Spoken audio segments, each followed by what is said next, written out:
Berita tentang Hakim Agung nonaktif Ghazalbah Saleh yang melawan vonis 10 tahun penjara sangat menarik dan memancing pertanyaan. Apakah Ghazalbah Saleh benar-benar bersalah menerima gratifikasi dan melakukan tindak pidana pencucian uang? Mengapa Ghazalbah Saleh mengajukan banding ke Pengadilan Tinggi DKI Jakarta? Dalam kasus ini, Ghazalbah Saleh divonis bersalah menerima gratifikasi 500 juta rupiah dari Jawahirul Fuad terkait pengurusan kasasi. Selain itu, Ghazalbah Saleh juga menerima bagian dari 37 miliar rupiah yang diberikan pengacara Jafar Abdul Ghaffar, Nesyawati, terkait pengurusan PK Jafar. Uang tersebut disamarkan Ghazalbah Saleh lewat TPPU. Ghazalbah Saleh pun dihukum membayar denda 500 juta rupiah subsidiar 4 bulan kurungan. Hakim menyatakan Ghazalbah Saleh terbukti bersalah melanggar Pasal 12 BUU Tipikor dan Pasal 3 UU Nomor 8 Tahun 2010 tentang pencegahan dan pemberantasan TPPU Yungto Pasal 55 Ayat 1 pertama KUHP Yungto Pasal 65 Ayat 1 KUHP.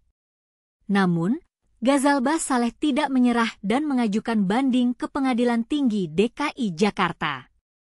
Permohonan banding itu terdaftar di PT DKI Jakarta dengan nomor perkara 35 PID Sus.TPK 2024 PT DKI berkas banding telah diajukan pada Selasa, 29 Oktober 2024. Majelis Hakim Banding diketuai Teguh Haryanto dengan anggota Subachran Hardi Mulyono dan Sugeng Riono.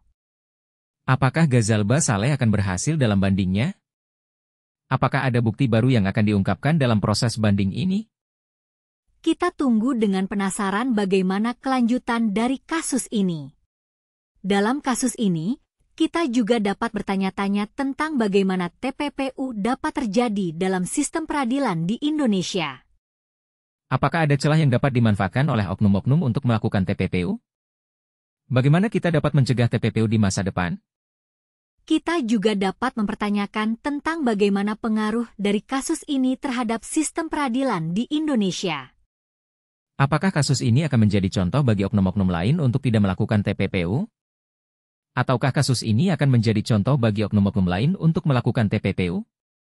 Dalam berita ini, kita dapat melihat bahwa Ghazalbah Saleh tidak menyerah dan terus berjuang untuk membuktikan kebenarannya. Namun, kita juga dapat melihat bahwa hakim telah menjatuhkan vonis 10 tahun penjara terhadap Ghazalbah Saleh. Kita tunggu dengan penasaran bagaimana kelanjutan dari kasus ini.